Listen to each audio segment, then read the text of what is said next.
नमस्ते साथियों। तत्कालीन प्रधानमंत्री जवाहरलाल नेहरू के अनुरोध पर वर्ष 1956 में थाईलैंड सरकार के द्वारा इसे स्थापित किया गया था। इसका मुख्य उद्देश्य द्विपक्षीय सांस्कृतिक संबंधों को मजबूत करना और बौद्ध दर्शन को प्रचारित करना था।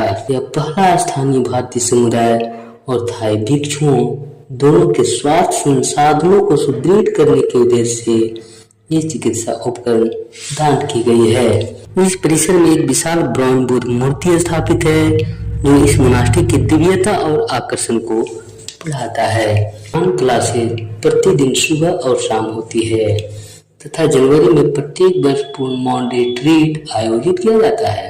तथा मोनास्ट्री बोध गया विहार के स्थापना से लेकर वर्तमान तक का अपडेटेड विवरण देने के लिए मैं यहाँ उपस्थित हूँ। तो मैं शिव प्रसाद और बुद्ध रत्न मगध विश्वविद्यालय शोध छात्र बोध गया बिहार से।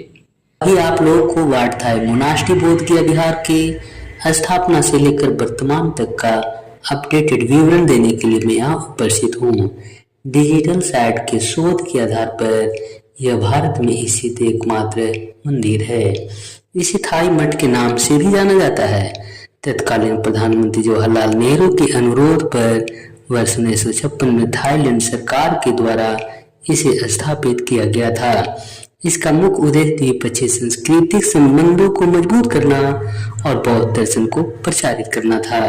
इस मोनास्ट्री की स्थापत्य शैली थाई पारंपरिक कला का उत्कृष्ट उदाहरण है, जैसे स्वर्ण लता छत, कर्व और स्लोपिंग डिजाइन तथा विस्तृत नक्काशी जो इसे बोध गया में निर्मित अन्य मोनास्ट्रियों से अलग बनाती है। इस परिसर में एक विशाल ब्रह्म बुद्ध मूर्ति स्थापित है जो इस मोनास्ट्री की दिव्यता और आकर्षण को बढ़ाता है। हाल ही में इस मोनास्ट्री के बगीचे में लगभग 25 मीटर ऊंचा बुद्ध का मीनाराकार पुतला लगाया गया है जो डिजिटल साइट के आधार पर पता चली है, जो दर्शकों अर्थात पर्यटकों के लिए एक नया आकर्षण बन गया है। इस मोनास्ट्री की आध्यात्मिक गतिविधियों की तरफ ध्यान आकर्षण है तो आप लोगों को यह जानना ही पर्याप्त होगा कि यहाँ ध्यान क्लासेस प्रतिदिन सुबह और शाम होती है तथा जनवरी में प्रत्येक वर्ष पूर्ण मौन रिट्रीट आयोजित किया जाता है, जिसमें 100 से 135 प्रतिभागी शामिल होते हैं। ये प्रतिभागी मेडिटेशन और बौद्ध शिक्षा को आत्मसात करते हैं। इस मोनास्ट्री में एक अतिथि गृह भी है जिससे तीर्थयात्रियों और ध्यान में रुचि रखने वाले के लिए ठहरना सुविधाजनक होता है। सामुदायिक और मानवीय कल्याणार्थ हाल ही में अगस्त 2023 में